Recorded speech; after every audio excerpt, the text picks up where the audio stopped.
ini peminat kartun Megamoto lah. Hebat Mak.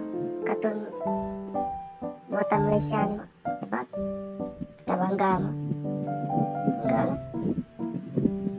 Macam-macam cara hadiah-hadiah dia luar biasa Mak. Subhanallah.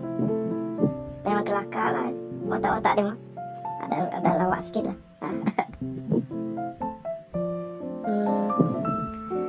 Paling suka watak Pian deh.